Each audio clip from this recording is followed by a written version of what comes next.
ಲೈಫಲ್ಲಿ ಕೆಲವೊಮ್ಮೆ ಅನಿಸುತ್ತೆ ನಾನು ತುಂಬ ಲೇಟ್ ಆಗಿಬಿಟ್ನಾ ಅಂತ. ಇವತ್ತಿಗೆ ನನಗೆ 27 ಇಯರ್ಸ್. ನಿಮ್ಮಲ್ಲಿ ತುಂಬ ಜನಕ್ಕೆ ಗೊತ್ತು, ನಾನು ಮುಂಚೆ ಸ್ಟಾರ್ಟ್ ಮಾಡಿದಾಗ ಟೆಕ್ ಕಂಟೆಂಟ್ ಮಾಡ್ತಿದ್ದೆ, ಅದಾದಮೇಲೆ ಫ್ಯಾಷನ್ನು ಟ್ರೈ ಮಾಡಿದೆ, ಈಗ ಲೈಫ್ ಸ್ಟೈಲ್ ಸಿನಿಮ್ಯಾಟಿಕ್ ಕಂಟೆಂಟ್ ಅಂತ ಹೋಗ್ತಿದ್ದೀನಿ. ಮೇ ಬಿ ಔಟ್ಸೈಡಿಂದ ನೋಡೋರಿಗೆ ಇವನು ಯಾವ ಡೈರೆಕ್ಷನ್ನಲ್ಲಿ ಹೋಗ್ತಿದ್ದಾನೆ, ಏನು ಮಾಡ್ತಿದ್ದಾನೆ ಅನಿಸ್ಬೋದು. ಬಟ್ ನನ್ನ ಪರ್ಸ್ಪೆಕ್ಟಿವ್ ಸ್ವಲ್ಪ ಡಿಫ್ರೆಂಟ್. ನನಗೆ ಎಲ್ಲದಕ್ಕೂ ಆನ್ಸರ್ ಹುಡ್ಕೋದಕ್ಕಿಂತ ಆ ಪ್ರೋಸೆಸ್ನ ಎಂಜಾಯ್ ಮಾಡೋದು ಅಂದರೆ ತುಂಬ ಇಷ್ಟ.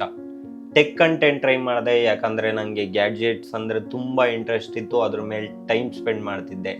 ಎಗೈನ್ ಫ್ಯಾಷನ್ ಟ್ರೈ ಮಾಡಿದೆ, ಯಾಕಂದರೆ ಅದರಲ್ಲೂ ನಂಗೆ ನಾಲೆಡ್ಜ್ ಇರಬೇಕು, ಚೆನ್ನಾಗಿ ಕಾಣಬೇಕು, ಬಾಡಿ ಲ್ಯಾಂಗ್ವೇಜ್ ಚೆನ್ನಾಗಿರಬೇಕು, ಹೆಂಗೆ ಬಿಹೇವ್ ಮಾಡಬೇಕು ಅನ್ನೋದನ್ನ ತಿಳ್ಕೊಂಡೆ. ಈ ಎಲ್ಲದರಲ್ಲೂ ಒಂದು ಥಿಂಗ್ ಕಾಮನ್ ಆಗಿತ್ತು, ಜಿಮ್. ನಾನು ಇಷ್ಟು ಕಂಟೆಂಟ್ ಟ್ರೈ ಮಾಡ್ತಿದ್ರು ನಾನು ಯಾವತ್ತೂ ಜಿಮ್ ಸ್ಕಿಪ್ ಮಾಡಿರಲಿಲ್ಲ. ಯಾಕಂದರೆ ಒಂದು ದಿನ ಜಿಮ್ ಸ್ಕಿಪ್ ಮಾಡಿದ್ರೆ ನನಗೆ ಆ ಡೇ ಕಂಪ್ಲೀಟ್ ಆಗಿದೆ ಅನ್ನೋ ಫೀಲೇ ಬರಲ್ಲ. ಮೇ ಬಿ ಇದು ನಿಮ್ಮಲ್ಲಿ ತುಂಬ ಜನಕ್ಕೆ ಓವರ್ ಅನಿಸ್ಬೋದು, ಬಟ್ ನನ್ನ ಫೀಲಿಂಗ್ ಎಕ್ಸಾಕ್ಟ್ಲಿ ಹಿಂಗೆ ಇರುತ್ತೆ. ಸೊ ಈ ಪ್ರೋಸೆಸ್ಸಲ್ಲಿ ಇಂಟ್ರೆಸ್ಟ್ ಆ್ಯಂಡ್ ಪ್ಯಾಷನ್ ಬಗ್ಗೆ ಒಂದು ಥಿಂಗ್ ರಿಯಲೈಸ್ ಆಯಿತು. ಇಂಟ್ರೆಸ್ಟ್ ಅಂದರೆ ಅದಿದ್ದರೆ ನಮ್ಮ ಲೈಫಲ್ಲಿ ಚೆನ್ನಾಗಿರುತ್ತೆ ಅನಿಸುತ್ತೆ, ಬಟ್ ಪ್ಯಾಷನ್ ಅಂದರೆ ಅದನ್ನು ಮಾಡ್ದಲೇ ನೀವು ಇರೋಕ್ಕಾಗಲ್ಲ, ನೆಮ್ಮದಿಯಾಗಿರೋಕ್ಕಾಗಲ್ಲ. ನನಗೆ ಈ ಆನ್ಸರ್ ಜಿಮ್ಮಲ್ಲಿ ಸಿಕ್ತು, ನಿಮಗೆ ಬೇರೆ ಕಡೆ ಸಿಗ್ಬೋದು. ನನಗೆ ಈ ಆನ್ಸರ್ ಸಿಕ್ಕಿದ ಮೇಲೆ ತುಂಬ ದಿನದಿಂದ ಟ್ರೈ ಮಾಡ್ತಿದ್ದೀನಿ ನನ್ನ ಲೈಫ್ನ ಡಾಕ್ಯುಮೆಂಟ್ ಮಾಡಬೇಕು, ಯೂಟ್ಯೂಬಲ್ಲಿ ಪೋಸ್ಟ್ ಮಾಡಬೇಕು ಅಂತ. ಬಟ್ ನಂಗೆ ಟೈಮೇ ಸಿಗ್ತಾ ಇರಲಿಲ್ಲ. ನನ್ನ ಸ್ಕೆಡ್ಯೂಲ್ ಹೇಳಿದ್ರೆ ನಿಮ್ಮಲ್ಲಿ ತುಂಬ ಜನಕ್ಕೆ ಎಕ್ಟಿಕ್ ಅನಿಸ್ಬಿಡ್ಬೋದು, ನನಗೂ ಅದೇ ಥರ ಅನಿಸುತ್ತೆ. ಮಾರ್ನಿಂಗ್ 5 to 6 ಒಳಗಡೆ ಎದ್ದೊಳ್ತೀನಿ, ಒಂದು 6K ಸ್ಟೆಪ್ ಕಂಪ್ಲೀಟ್ ಮಾಡಬೇಕು. ಆ ಸ್ಟೆಪ್ ಕಂಪ್ಲೀಟ್ ಮಾಡಬೇಕಾದ್ರೆ ಇನ್ಸ್ಟಾಗ್ರಾಮ್ಗೆ ಶೂಟ್ ಮಾಡ್ಕೋಬೇಕು ಕಂಟೆಂಟು.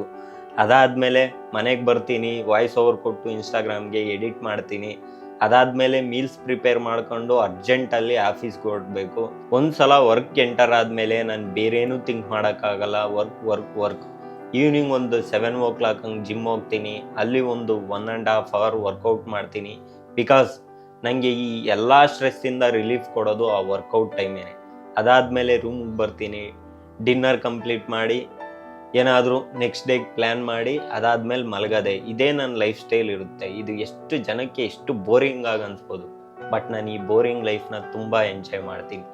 ಇನ್ಮೇಲೆ ಈ ಬೋರಿಂಗ್ ಲೈಫ್ನ ನಿಮಗೆ ಇನ್ನೂ ಚೆನ್ನಾಗಿ ಪ್ರೆಸೆಂಟ್ ಮಾಡ್ತಾ ನನ್ನ ಲೈಫ್ನ ನಾನು ಬೆಟರ್ ಮಾಡ್ಕೊತ ಹೋಗ್ತೀನಿ. ನೀವು ಈ ಜರ್ನಿಯಲ್ಲಿ ಪಾರ್ಟ್ ಆಗಿರಬೇಕು ಅಂದರೆ ನನ್ನ ಚಾನಲ್ನ ಸಬ್ಸ್ಕ್ರೈಬ್ ಮಾಡ್ಕೊಳ್ಳಿ.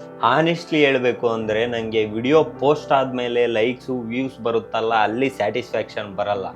ಬಿಹೈಂಡ್ ದಿ ಪ್ರೋಸೆಸ್, ಈ ಶೂಟ್ ಮಾಡೋದು, ಎಡಿಟಿಂಗ್ ಮಾಡೋದು, ಸೌಂಡ್ ಡಿಸೈನ್, ಇದರಲ್ಲಿ ನಂಗೆ ಒಂಥರ ಖುಷಿ, ಸ್ಯಾಟಿಸ್ಫ್ಯಾಕ್ಷನ್ ಸಿಗುತ್ತೆ.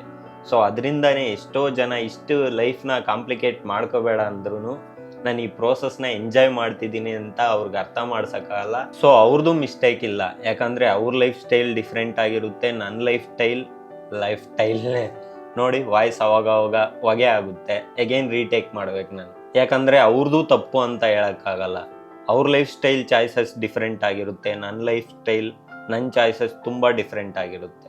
ಸೊ ಅವ್ರನ್ನೂ ಬ್ಲೇಮ್ ಮಾಡೋಕ್ಕಾಗಲ್ಲ. ಜಸ್ಟ್ ನನ್ನ ಪ್ರೋಸೆಸ್ನ ಯಾರಿಗೂ ಅರ್ಥ ಮಾಡ್ಸೋಕ್ಕಾಗಲ್ಲ ಅಂದಾಗ ಎಕ್ಸ್ಪ್ಲೈನ್ ಮಾಡೋದು ಬಿಟ್ಬಿಟ್ಟು ನನ್ನ ವರ್ಕ್ನ ನಾನು ಕಂಟಿನ್ಯೂ ಮಾಡ್ತಾ ಇರ್ತೀನಿ. ಸೊ ಲೇಟಾಗಿ ನಾನು ತುಂಬ ಮಾತಾಡೋದು ಕಡಿಮೆ ಮಾಡಿಬಿಟ್ಟಿದ್ದೀನಿ. ಮುಂಚೆ ವಟ ಮಾತಾಡ್ತಿದ್ದೆ, ಈಗ ಮಾತಾಡೋದು ತುಂಬ ಕಡಿಮೆ ಮಾಡಿದ್ದೀನಿ. ಏನಾದರೂ ವರ್ಕ್ ಇದ್ದರೆ ಮಾತಾಡ್ತೀನಿ, ಇಲ್ಲ ಸೈಲೆಂಟ್ ಆಗಿರ್ತೀನಿ. ಸೊ ಮೇ ಬಿ ಏಜ್ ಆಗ್ತಾ ಈ ಮೆಚ್ಯೂರಿಟಿ ಎಲ್ಲರಿಗೂ ಬರುತ್ತೆ ಅನಿಸುತ್ತೆ. ನೀವು ಇನ್ನೂ ನಿಮ್ಮ 20sಲ್ಲಿದ್ದರೆ ನಿಮ್ಮ ಇಂಟ್ರೆಸ್ಟ್ ಆ್ಯಂಡ್ ಪ್ಯಾಷನ್ ಬಗ್ಗೆ ಡೆಫಿನೆಟಾಗಿ ತಿಳ್ಕೊಳ್ರಿ. ನನ್ನ ಲೈಫ್ ಕೂಡ ಮೆಜಾರಿಟಿ ನಿಮ್ಮ ಲೈಫ್ ಥರನೇ ಇದೆ. ಆಫೀಸ್, ಜಿಮ್, ವರ್ಕ್ ಮತ್ತು ನೆಕ್ಸ್ಟ್ ಡೇ ಪ್ಲ್ಯಾನಿಂಗ್. ಡಿಫ್ರೆನ್ಸ್ ಒಂದೇ, ನನಗೆ ಟೈಮ್ ಸಿಕ್ಕಿದಾಗೆಲ್ಲ ನನ್ನ ಗೋಲ್ ಕಡೆ ಹೆಂಗೆ ಮೂವ್ ಆಗಬೇಕು ಅಂತ ಥಿಂಕ್ ಮಾಡ್ತಾ ಇರ್ತೀನಿ. ಮೇ ಬಿ ನಾನು ಸ್ಲೋ ಆಗಿ ಮೂವ್ ಆಗ್ತಿರ್ಬೋದು, ಬಟ್ ನನ್ನ ಗೋಲ್ ಕಡೆ ಹೋಗೋದು ಯಾವುದೇ ಎಕ್ಸ್ಕ್ಯೂಸಸ್ ಕೊಟ್ಟು ನಾನು ನಿಲ್ಲಿಸಿಲ್ಲ. ನಾನು ಯಾವುದೇ ಪರ್ಫೆಕ್ಟ್ ಟೈಮ್ ವೆಯ್ಟ್ ಮಾಡಲ್ಲ. ನನಗೆ ಟೈಮ್ ಸಿಕ್ಕಿದಾಗ ಅದನ್ನು ನಾನು ಬ್ಯಾಲೆನ್ಸ್ ಮಾಡೋದು ಕಲ್ತಿದ್ದೀನಿ. ನನ್ನ ಪ್ರೋಸೆಸ್ ಸ್ಲೋ ಆಗಿರ್ಬೋದು, ರಿಸಲ್ಟ್ಸ್ ಬರೋಕ್ಕೆ ಸ್ವಲ್ಪ ಟೈಮ್ ಆಗ್ಬೋದು, ಮೇ ಬಿ ನಾನು ಬೇರೆಯವ್ರಿಗಿಂತ ಲೇಟು ಆಗಿರ್ಬೋದು. ಬಟ್ ಒಂದು ಥಿಂಗ್ ಮಾತ್ರ ನಾನು ಯಾವತ್ತೂ ನಿಲ್ಲಿಸಿಲ್ಲ, ನನ್ನ ಗೋಲ್ ಕಡೆ ಮೂವ್ ಆಗ್ತಿದ್ದೀನಿ. ಆನೆಸ್ಟ್ಲಿ ಹೇಳಬೇಕು ಅಂದರೆ ನನ್ನ ಚಾನಲ್ ಯಾವ ಲೆವೆಲ್ಗೆ ರೀಚ್ ಆಗುತ್ತೆ, ಈ ವಿಡಿಯೋಗೆ ರೀಚ್ ಬರುತ್ತಾ ಇಲ್ವಾ ಅದು ಗೊತ್ತಿಲ್ಲ. ಬಟ್ ಒಂದು ಥಿಂಗ್ ಮಾತ್ರ ನಂಗೆ ಗೊತ್ತು, ನನ್ನ ಲೈಫ್ ಜರ್ನಿನ ರೆಕಾರ್ಡ್ ಮಾಡಬೇಕು, ಎಡಿಟ್ ಮಾಡಿ ಪೋಸ್ಟ್ ಮಾಡಬೇಕು. ಇಷ್ಟೇ. ಮತ್ತೆ ನೆಕ್ಸ್ಟ್ ವಿಡಿಯೋದಲ್ಲಿ ಸಿಗ್ತೀನಿ. Take care.